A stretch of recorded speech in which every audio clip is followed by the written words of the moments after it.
Greetings. Welcome to the Cormedix fourth quarter and fiscal year 2020 earnings conference call. At this time, all participants are in a listen-only mode.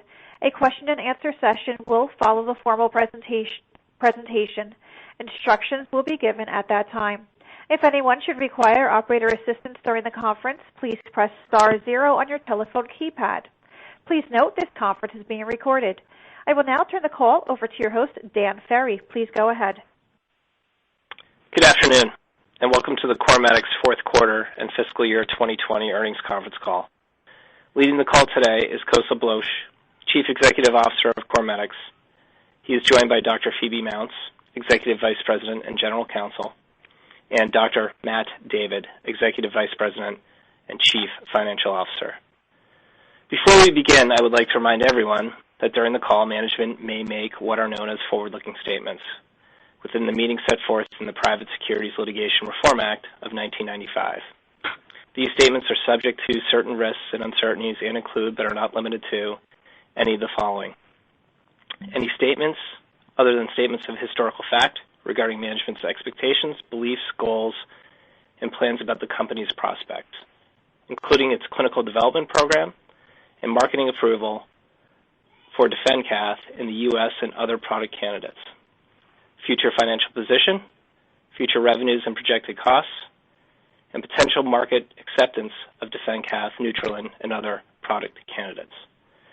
More specifically, forward-looking statements include any statements about our clinical development plans and the timing, cost, results, and interpretations thereof, projections as to the company's future capital raising and spending and cash position, expectations as to the timing and nature of anticipated regulatory actions, possible product licensing, business development, or other transactions, any commercial plans and expectations, market projections for our product candidates, and expectations as to manufacturing and product component costs.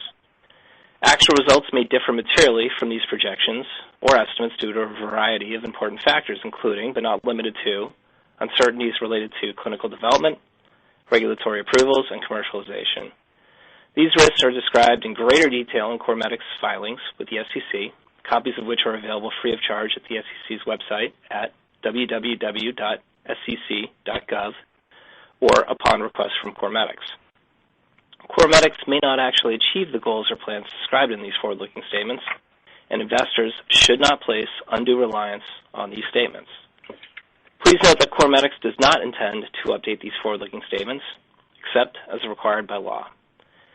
At this time, it is now my pleasure to turn the call over to Mr. Koso Bloch, Chief Executive Officer of Cormedix. Koso, please go ahead. Thank you, Dan. Good afternoon, everyone, and thank you for joining us on this call.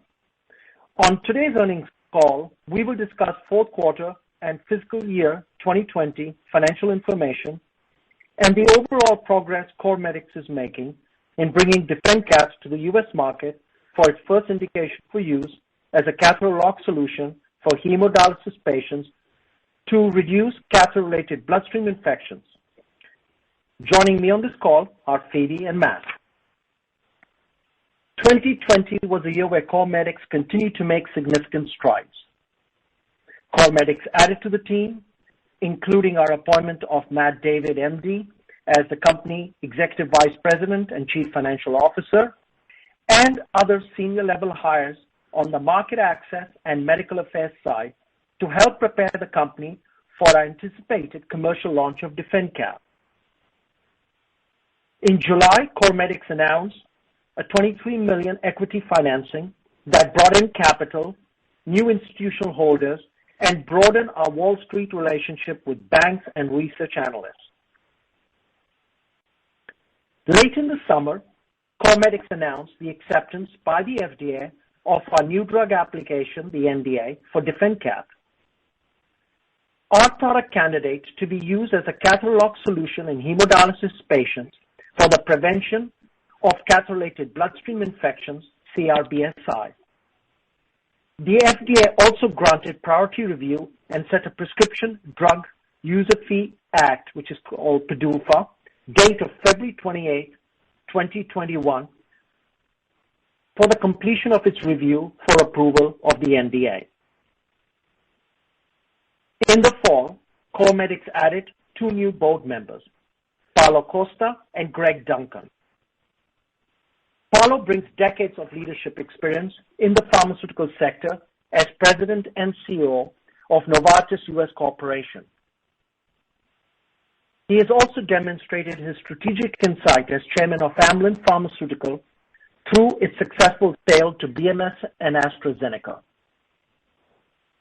Greg also brings decades of commercial leadership experience across a range of therapeutic areas, as well as experience in strategic transactions during his time at both Pfizer and UCB. As we rolled into 2021, Cormedix announced in January that we plan to transition to the NASDAQ platform, which we have said is a better fit with more of our biopharma peers, as well as more high-growth companies. Just a few weeks ago, we announced that the U.S. Food and Drug Administration, the FDA, cannot approve the new drug application for DefenCath in its present form. FDA noted concerns at the third-party manufacturing facilities after a review of records requested by the FDA and provided by the manufacturing facility. All of the above took place during the pandemic, and while we were not pleased with the recent news, we were pleased that the FDA did not have any further questions about the efficacy and safety of DefenCath. We outlined during our March 9th call with investors that we will work with both the FDA and the Contract Manufacturing Organization, or CMO, to resolve the deficiencies identified by the FDA. Our plan, as we outlined, is to have a meeting mid-April with the FDA and discuss the resolution plans with the FDA. Once we have the meeting with the FDA, we will provide further updates. Now, in the meantime, we continue to use our time to focus our efforts on 3 fronts. First, working with the CMO to resolve the third-party manufacturing deficiencies and meeting with the FDA. Second, continue to connect with the hemodialysis community and prepare Cormedix to successfully launch DefenCath when approved by the FDA. And thirdly, preparing the clinical study protocols for DefenCath label expansions so that in a post-approval setting, we will be able to start those studies in a timely manner. We are proceeding with these plans while conserving cash so that financially we have the resources required to successfully bring DefenCath to patients in the U.S. market. Now let's move to the first topic, follow-up to the March 9th regulatory update we provided. Phoebe? Thank you, Koso. Good afternoon, everyone. I will start with the all-important timeline. The timeline we outlined on March 1st and reiterated on March 9th for a planned meeting with the FDA in mid-April remains on track based on the progress we have made. We have been working intensely with our third-party manufacturing facility to develop the proposed resolutions to the deficiencies. There has been a strong collaborative effort to develop responses for each of the 6 deficiencies identified by FDA for the manufacturing facility. In addition, we have developed the protocol for the manual extraction study being required by FDA to demonstrate that the labeled volume of the drug product can be consistently withdrawn from vials. I am pleased to announce that FDA has granted our request to meet with them to begin resolving the outstanding deficiencies. As we have previously stated, the purpose of the meeting with FDA is to obtain agreement with the agency on the adequacy of our proposed plans for resolution of the deficiencies. Our contract manufacturing organization will join us in the meeting with FDA. As we planned, the meeting will occur in mid-April, and we will provide an update on our progress and timeline for resolution of the deficiencies after the meeting with FDA. Our goal is to ensure that FDA can conclude that the manufacturing facility is ready to support commercial operation for DefenCath without the need for an on-site inspection. As I have explained on previous calls, FDA identified the deficiencies based on a review of records that it had requested from the CMO. There was no on-site inspection due to travel restrictions in place because of the ongoing COVID-19 pandemic. The travel restrictions have resulted in an ever-increasing backlog of inspections at the agency. We are hopeful that FDA will continue to recognize the potential for DefenCath to address an unmet medical need of reducing life-threatening, catheter-related bloodstream infections and complete the review of the manufacturing facility using the records review approach to approve the NDA as quickly as possible. Thank you, and I will now turn the call back to Matt to cover financial results and cash guidance. Matt? Thanks, Phoebe. I am pleased to be here today to provide an overview of our fourth quarter and full year 2020 financial results, as well as an update on recent financing activity. The company has just filed its report on Form 10-K for the fourth quarter and year ended December 31st, 2020. I urge you to read the information contained in the report for a more complete discussion of our financial results. With respect to our fourth quarter of 2020 financial results, our net loss was approximately $6.1 million, or 19 cents per share, compared with a loss of $5.3 million, or 21 cents per share, in the fourth quarter of 2019. The higher net loss recognized in 2020 compared with 2019 was due to increased expenses related to our preparations for DefenCath's commercial launch. We recorded increases in both SG&A as well as R&D expenses. Operating expenses in the fourth quarter of 2020 increased approximately 13% to $6.1 million compared with $5.4 million in the fourth quarter of 2019. R&D expense decreased by approximately 14% to $2.3 million, driven primarily by decreased spend on clinical trial costs and to a lesser extent by fewer manufacturing-related costs for the quarter. SG&A expense increased approximately 41% to $3.8 million compared with $2.7 million in the fourth quarter of 2019. This increase was driven by increased costs related to market research in preparation for the potential approval of DefenCath and higher staffing costs due to additional hires. We recorded net cash used in operations during the fourth quarter of 2020 of $5.9 million, primarily driven by increases in operating expenses due to higher SG&A expenses related to market research in preparation for the potential approval. This compares with net cash used in operations of $3.9 million we recorded in the fourth quarter of 2019. With respect to our full year 2020 financial results, our net loss for 2020 was approximately $22 million, or 77 cents per share, compared with a net loss of $16.4 million before recognition of deemed dividends, or 68 cents per share in 2019. The higher net loss recognized in 2020 compared with 2019 was due to higher G&A costs as well as R&D costs. Operating expenses in 2020 increased approximately 30% to $27.3 million compared with $20.9 million in 2019. R&D expense increased by approximately 21% to $13.4 million, driven primarily by increased costs related to raw material purchases that had to be expensed, increased personnel costs, offset by a reduction in clinical trial expenses related to the closing of the Lockheed 100 clinical trial.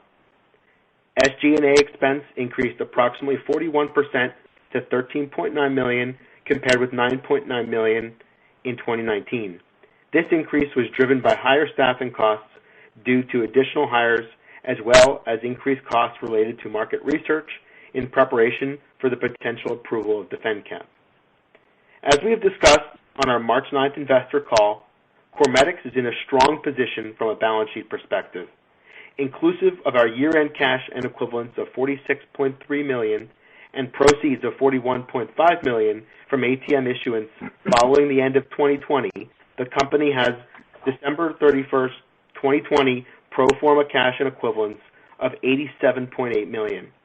We believe this gives the company flexibility to work through the manufacturing issues that have been described, continue to prepare for bringing DefenCath to market, and take Cormedix at least into the second half of 2022.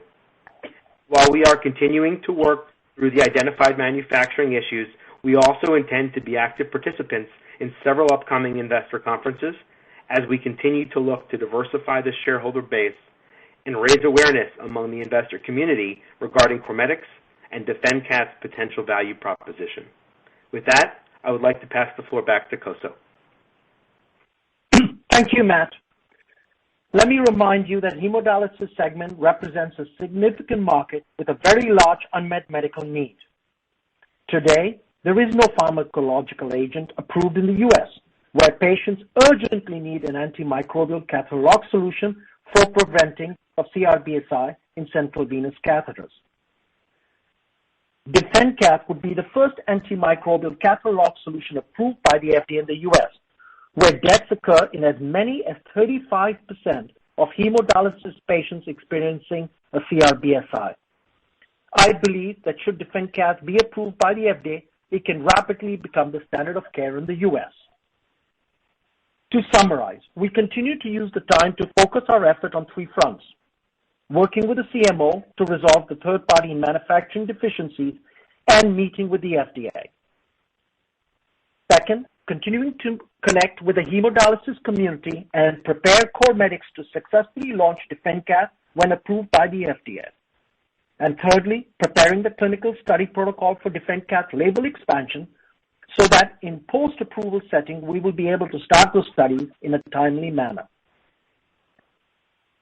A reminder that while we are initially focused on the hemodialysis market, we are determined to seek additional indications for DefenCath use in central venous catheters, oncology, and total parenteral nutrition patients.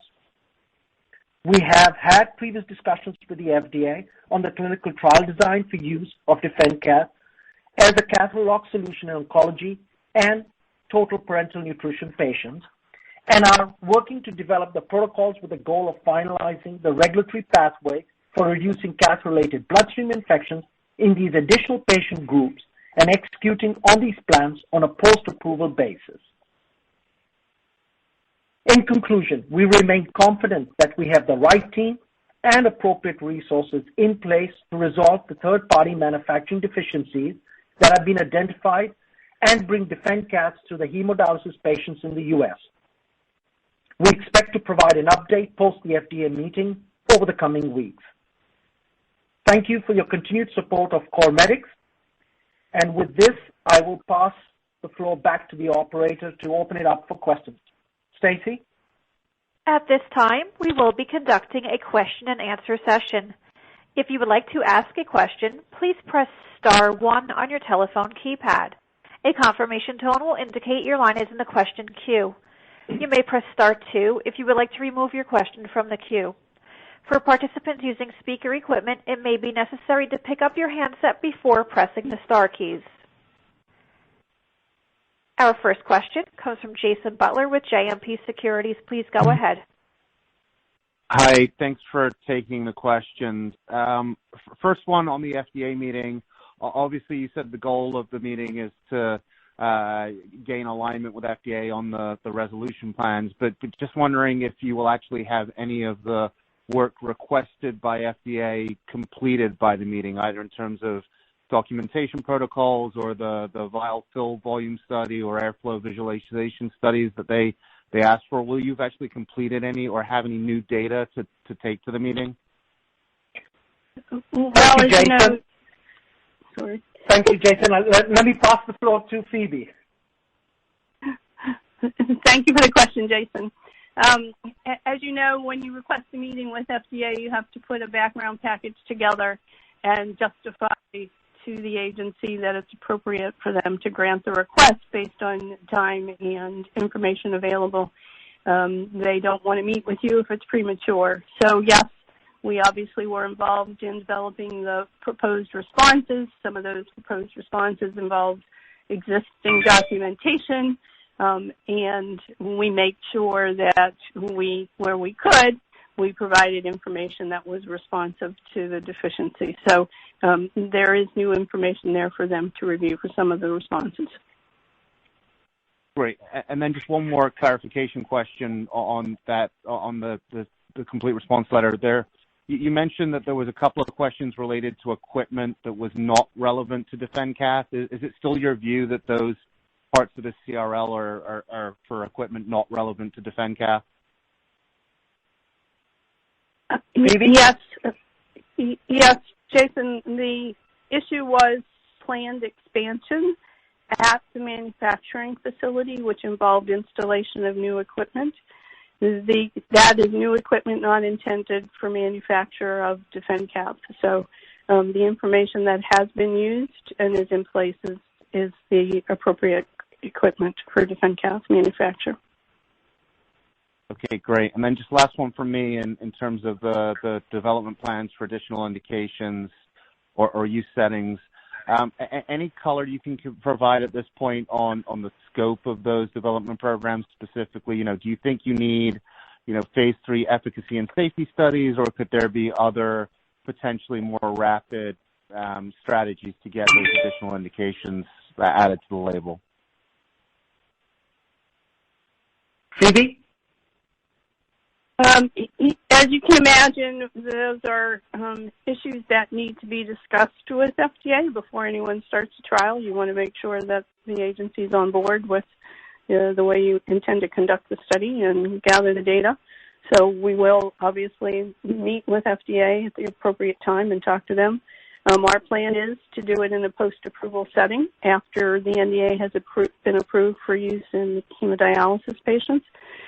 So the expectation would be that we're doing it in a post-approval setting, and we would not be doing a phase 3 trial, but that the effectiveness of DefenCath for reducing catheter-related bloodstream infections in a catheter in a hemodialysis patient should be relatable to use of a central venous catheter in other patient populations, and we would argue that the proper focus should be on safety.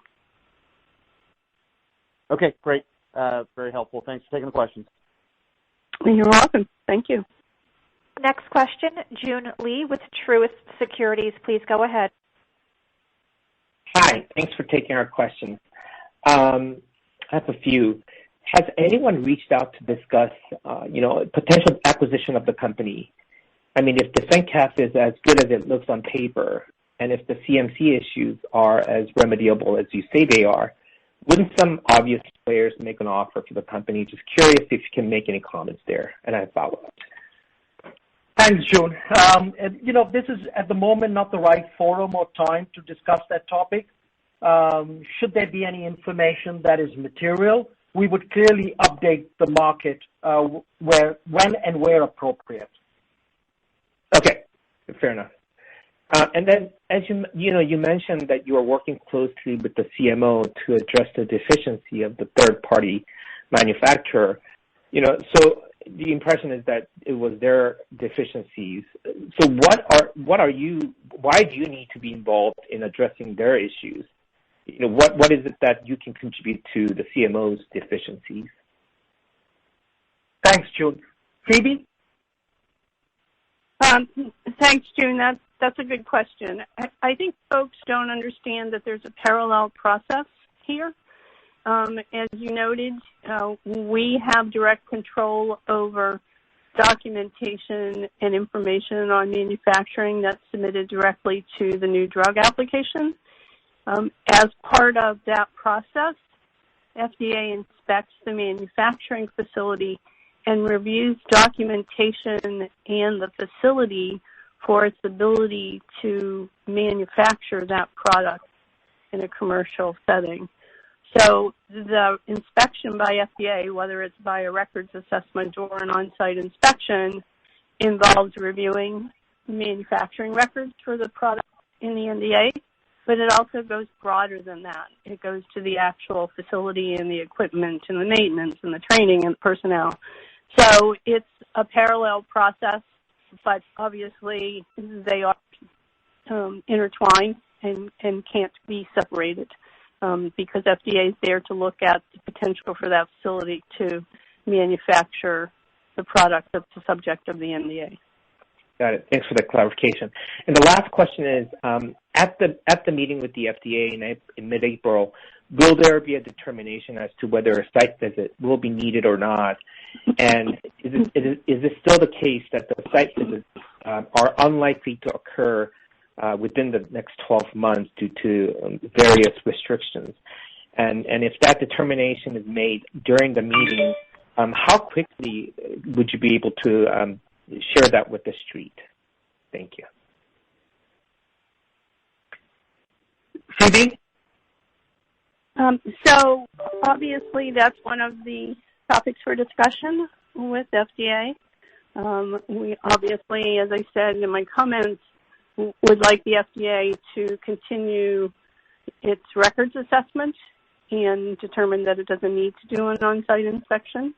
We'll know after the meeting. I doubt that FDA will give us a definitive answer, but we'll certainly know if that remains a possibility. And as you noted, and as I said, there is a backlog of companies waiting for on-site inspections because of the travel restrictions. And it's not clear without a discussion with FDA and having more information available as to the timing of when that inspection would take place. But again, that line of communication is between FDA and the manufacturing facility. And I think implicit in this discussion is that this is not a unique issue for Cormedix, that this is an industry-wide problem. And I think it's clear that the GAO has stepped in and asked FDA for a plan for resolving the backlog. And so I think it's incumbent upon industry and FDA to figure out how to get through this backlog as fast as possible so that patients aren't denied products that can save their lives. Got it. So just to clarify, if I understood this correctly, is it the case that you will be able to share the update with the street right after the meeting, or will you be waiting for the minutes, which could take several weeks? Or is it the case that you won't be able to disclose the contents of the meeting because that is actually a communication between the FDA and the CMO? Which one is it? I wasn't clear what It's a simple answer, June. We'll be providing an update after we meet with FDA. Okay, thank you. Looking forward to the updates. Next question, Chad Messer with Needham & Company. Please go ahead. Great. Thanks for taking my question. We've covered a lot of ground on this in previous calls, but just wondering what additional details you may be able to share with us in terms of expectations for timing, assuming we do have a positive outcome here, and we are looking at the potential label expansion into the oncology and parental nutrition indications. What might that look like in an ideal situation in terms of getting information back to us? So, Chad, I think you got two parts to your question. The first part is what other color will we be able to provide in terms of timing of our current situation, and then about label expansion. So let me start, and Phoebe, then you can add into add any other components to it. But like we said, after we've met with the FDA mid-April, we will provide an update to the street, the best update we can provide based on the meeting that we have with the FDA and the clarity we've got as to the plan we've got for our resolution. And as Phoebe outlined, once we have the NDA approved for hemodialysis, we will be sitting down with the FDA to finalize the protocol that we are working on right now. And assuming we've got alignment with the FDA on that protocol, we will then provide another update to the market in terms of what the timing and what the study will look like. But it's too early right now to speculate because it can be a variety of different outcomes. So I wouldn't want at the moment to speculate. Phoebe? I think you covered it. Thank you. Great, thank you. Next question, Andrew DeSilva, B. Riley & Company. Please go ahead. Hey, yeah, good afternoon. Thanks for taking my questions. I got a few quick ones. Phoebe, just you noticed, or you noted actually that that a lot of the CRLs or CRL-related activity in the market is maybe more of a factor related to macro pandemic-related issues with the FDA and their ability to travel. I was curious, does that also relate to the manual extraction study and the airflow visualization study, or are those items that don't really fall under the aspect of them needing to travel to actually look at stuff? Well, you've mixed two issues there, Andy. The first one, the airflow dynamics, comes from information provided from the manufacturing facility to FDA as part of the records assessment. And so that is information they would ordinarily include in an on-site inspection. The manual extraction study came in the CRL to us. So remember, very early on March 1st, we said that we were not aware of what the deficiencies were in the records assessment for the manufacturing facility, because that was information that went directly to the manufacturing facility. But the manual extraction study came to us in the CRL letter, in the complete response letter, sorry. So that is something that was not involved in the assessment of the manufacturing facility. So it would theoretically, even if the pandemic wasn't going on, that deficiency still would have warranted a CRL? Am I understanding that correctly? That's something you'd have to ask FDA. I can't answer that question for you. Okay.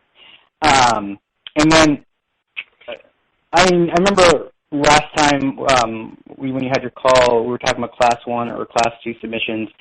And I was curious, since the majority of this is actually non-efficacy related, I remember reading something about, at least with supplements, that if it's non-efficacy related, it doesn't even fall into Class 1 or Class 2. Do you know if that's applicable in this situation, or is this definitely, because it's an NDA, going to be a Class 1 or Class 2 resubmission distinction? Timing is clearly a critical issue in this process, and that's a topic for discussion with FDA, so hopefully we'll have more insight after the meeting in mid-April. Okay. So but procedurally, you don't know if this could actually even fall outside of outside of Class 1 or Class 2 and just have kind of its own category for non-efficacy? It's worthy of discussion with FDA. Okay. And just last questions for me, a couple quick bookkeeping. Can you let us know, since you're not really working any commercialization activity, how we should think about OPEX in the first quarter? Is the fourth quarter a good representation of what the first quarter would look like? And then with the tax credit, I think over the last couple of years it's been split between the first and the second quarter. Should we model that in for the first quarter or the second quarter? Thank you. Thanks, Andy. Matt, would you take those two questions? Sure, I'm happy to. Thanks, Andy, for the question. I think for your first question about some guidance, we're not giving guidance, but I think that you can look to the fourth quarter, as you indicated, as reasonable for going forward, at least for the near term. Likely come in below that as a target, but I think it's a reasonable assumption. Okay, in terms of operating expenses. I think moving on to your second question about the tax credit, I think we stated in the press release that we expect that to close in the second quarter. Okay, perfect. Thank you for the color. Best of luck going forward, and good luck in your meeting as well. Thank you. Okay. Thank you. I will now turn the call over to Dan Ferry for additional questions received from the audience. Thanks, Koso. Thanks, operator. Koso, we have some, or at least we have one additional question from the audience here. It is directed to you, Koso. Are you expecting any changes to the management team? Any additional hires needed to fix the current situation? Thanks, Dan. I do not see any need for additions or changes to the management team to address the current situation. The management team is very experienced, and as I've said during the prepared remarks, Cormedix, in conjunction with our CMO, is working to develop the information needed to be submitted to the FDA. So we're very confident with the team and the experience that they have got. So no additions are planned or expected. Okay, thank you, Koso. I'll turn it back over to you for closing remarks. Thank you, Dan.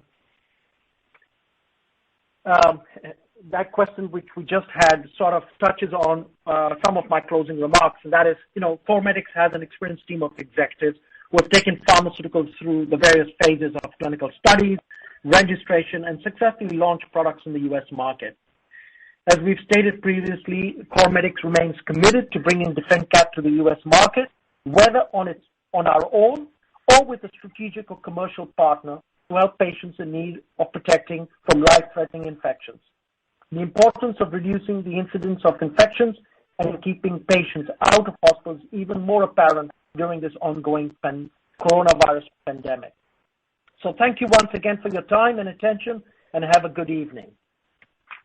This concludes today's conference. You may disconnect your lines at this time, and thank you for your participation.